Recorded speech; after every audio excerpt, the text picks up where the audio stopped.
ఈ పాలు ఆనంద తాగవలసిన అవసరం లేదు, నేనే తాగుతాను. అయ్యో అత్తయ్య గారు వద్దండి, నా మాట వినండి. అయ్యో అయ్యో అత్తయ్య గారు నా మాట వినండి. ఎందుకింత మొండి చేస్తున్నారు? మావి గారు మీరేంటి చెప్పండి. రోహిత్ నువ్వేనే చెప్పు. అమ్మా లీలా,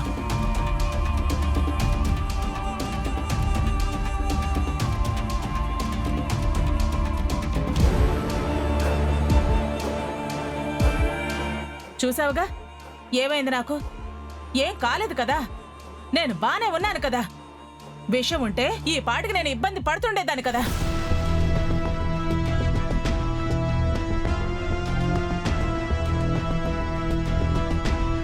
ఆనంద ఆ టాబ్లెట్ ఎందుకు కలిపిందో ఇప్పుడు చెప్తాను, వినండి.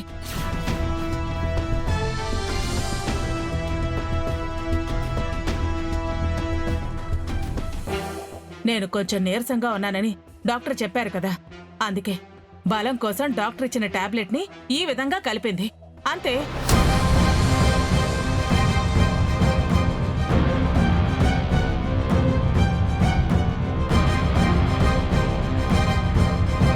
దీని మాటలు నమ్మి మీరందరూ ఏదేదో ఊహించుకోవాల్సిన అవసరం ఏమీ లేదు. అనుమానించాల్సిన అవసరం అంతకంటే లేదు. ఇదేంటి ఎలా జరిగింది? ఇంకా ఈ విషయం ఇంతటితో వదిలేయండి. వదిలేయకూడదు అత్తయ్య గారు. విష ప్రభావం కాసేపటి తర్వాత చూపిస్తుందేమో.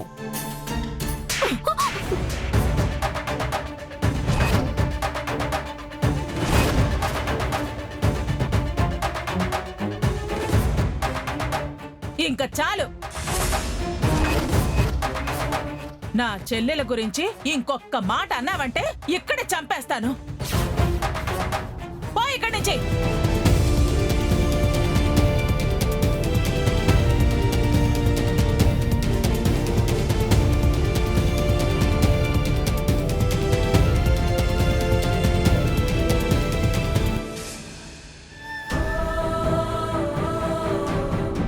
దాని మాటలు నమ్మి కాసేపు మీరు ఆనందను అనుమానించారు.